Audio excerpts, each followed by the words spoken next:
جب مسلمان آپس میں لڑتے ہیں، آپس میں جھگڑتے ہیں، اس کا نقصان کیا ہوتا ہے؟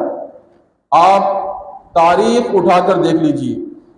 اندلس یعنی اسپین میں 800 سال تک مسلمانوں کی حکومت رہی۔ ابھی دین اسلام کو آئے ہوئے کتنا عرصہ ہوا؟ 1400 سال سے کچھ زیادہ۔ اس میں سے 800 سال حکومت مسلمانوں کی اسپین میں رہی، اندلس میں 800 سال۔ لیکن پھر کیا ہوا؟ مسلمانوں کے آپس میں اختلافات شروع ہو گئے، آپس میں ان کے جھگڑے شروع ہوئے۔ پھر نتیجہ کیا نکلا؟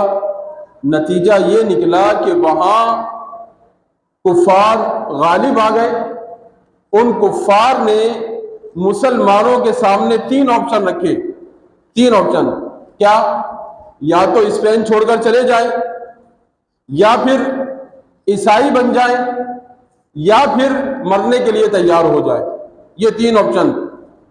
عیسائیوں نے جب اندلس پر قبضہ کیا تو مسلمانوں کو یہ 3 آپشن دیے کہ یا تو اسپین کو چھوڑ کر چلے جائیں، یا عیسائی مذہب اختیار کر لیں، یا پھر مرنے کے لیے تیار ہو جائیں۔ اور انہوں نے ایسا ہی کیا کہ جو مسلمان اسپین میں باقی رہے، عیسائی نہیں بنے، ان کو انہوں نے قتل کر دیا۔ اور پھر وہ سرزمین جہاں مسلمانوں کی 800 سال حکومت رہی، ایک مسلمان بھی وہاں باقی نہیں رہا۔ ایک مسلمان سرزمین اسپین پر باقی نہیں رہا، تمام مسلمانوں کو وہاں سے ختم کر دیا گیا۔ بے شمار مسلمان اسپین چھوڑ کر چلے گئے، بے شمار مسلمان عیسائی بن گئے، اور بہت سے مسلمانوں کو شہید کر دیا گیا۔ یہ نتیجہ کس کا تھا؟ آپس کے اختلافات کا، آپس کی لڑائی کا، جس کے بارے میں قرآن میں اللہ نے فرما دیا وَلَا تَنَازَعُوا فَتَفْشَلُوا، کہ آپس میں مت جھگڑو ورنہ بزدل ہو جاؤ گے، وَتَذْهَبَ رِيحُكُمْ، اور تمہاری یہ ہیبت، تمہارا یہ رعب و دبدبہ ختم ہو جائے گا۔ ایسا ہی ہوا۔ اس کے بعد آپ بغداد کو لے لیجیے۔ بغداد میں مسلمان رہے، پھر مسلمانوں میں آپس میں اختلاف ہوا، 2 گروپ بن گئے، شیعہ اور سنی۔ ان میں جناب فسادات ہونے لگے۔ اس کا نتیجہ کیا نکلا؟ ہلاکو خان آیا اور اس نے مسلمانوں کو چن چن کر مارا۔ ہلاکو خان نے، آپ ذرا تاریخ اٹھا کر پڑھیں تو پتہ چلے گا کہ ہلاکو خان نے مسلمانوں کو چن چن کر مارا۔ کہیں کوئی مسلمان اسے نظر آ جاتا تھا وہ بچتا نہیں تھا، اتنا ظلم و ستم اس نے کیا۔ یہ کیوں ہوا؟ اس کی وجہ بھی وہی کہ مسلمانوں کے آپس کے اختلافات، آپس کے لڑائی جھگڑے۔ لیکن افسوس کی بات یہ ہے کہ وہ نبی رحمت کہ جو لوگوں کو قریب کرنے کے لیے تشریف لائے تھے، وہ نبی رحمت کہ جنہوں نے لوگوں کے دلوں میں محبتیں پیدا کی، اسی نبی رحمت کے ماننے والے، اپنے آپ کو مسلمان کہلانے والے، آج بھی اختلافات کا شکار ہیں، اختلافات کی زد میں پڑے ہوئے ہیں۔ کبھی یہ لڑائی جھگڑا خاندان کی بنیاد پر ہو جاتا ہے، کبھی یہ لڑائی جھگڑا زبان کی بنیاد پر ہو جاتا ہے، کبھی یہ لڑائی جھگڑا کسی تحریک یا تنظیم کی بنیاد پر ہو جاتا ہے۔ یعنی تعصب یہ ہمارے درمیان آ جاتا ہے، اور اس تعصب کا نقصان پھر ہمیں اٹھانا پڑتا ہے۔ حضور سید عالم صلی اللہ علیہ وسلم نے تعصب کی بنیاد پر لڑنے کے بارے میں بڑی سخت وعیدیں بیان فرمائی ہیں۔ نبی پاک علیہ الصلوۃ والسلام ارشاد فرماتے ہیں کہ جو شخص اندھی حمایت میں لڑائی کے لیے نکلتا ہے، یعنی وہ اپنے خاندان کی حمایت میں، اپنے اہل زبان کی حمایت میں، اپنی تحریک یا تنظیم کی حمایت میں، اندھی حمایت، اس کو حقائق کا نہیں پتا کہ حقیقت کیا ہے، حقیقت سے بالکل بے خبر ہے، بس یہ دیکھتا ہے کہ میری تحریک کے لوگوں کے ساتھ ایسا کیوں ہوا، یہ دیکھتا ہے کہ میری برادری کے لوگوں کے ساتھ ایسا کیوں ہوا۔ اس وجہ سے وہ حمایت میں نکل جاتا ہے اور لوگوں کو تعصب کی طرف بلاتا ہے، اسی حمایت کی طرف بلاتا ہے۔ فرمایا کہ وہ جاہلیت کی موت مرے گا۔ جاہلیت مطلب اسلام سے پہلے جو زمانہ جاہلیت تھا، ارشاد فرمایا کہ وہ جاہلیت کی موت مرے گا۔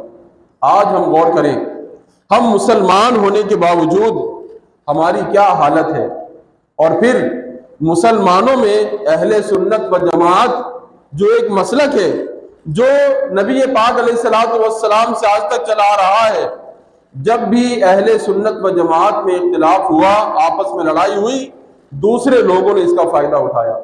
جب مسلمانوں میں اجتماعی طور پر اختلاف ہوا تو کفار نے فائدہ اٹھایا، اور جب اہل سنت و جماعت میں اختلاف ہوا تو پھر دوسرے مسالک کے لوگوں نے فائدہ اٹھایا ہے۔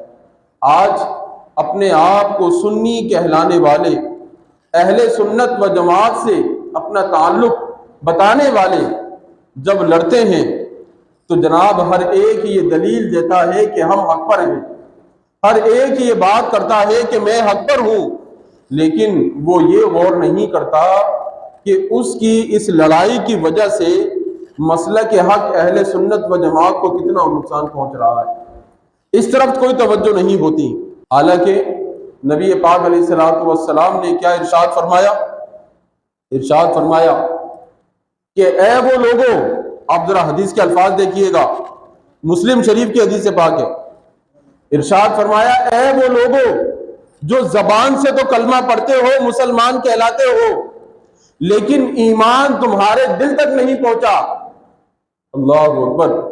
کس انداز میں نبی پاک علیہ السلام بیان فرما رہے ہیں، اے وہ لوگوں جو زبان سے کلمہ پڑھتے ہو لیکن ایمان تمہارے دل تک نہیں پہنچا، کبھی کسی مسلمان کو تکلیف مت پہنچانا، فرمایا کبھی کسی مسلمان کو آر مت دلانا، اس کی کسی غلطی پر اس کو آر مت دلانا، اور پھر فرمایا کہ سنو، کبھی کسی مسلمان کے عیب مت اچھالنا، کسی کا اگر کوئی پردہ ہے اس پردے کو چاک مت کرنا، اگر کسی نے کسی مسلمان کے عیب اچھالے، اس کا پردہ چاک کیا تو کیا ہوگا؟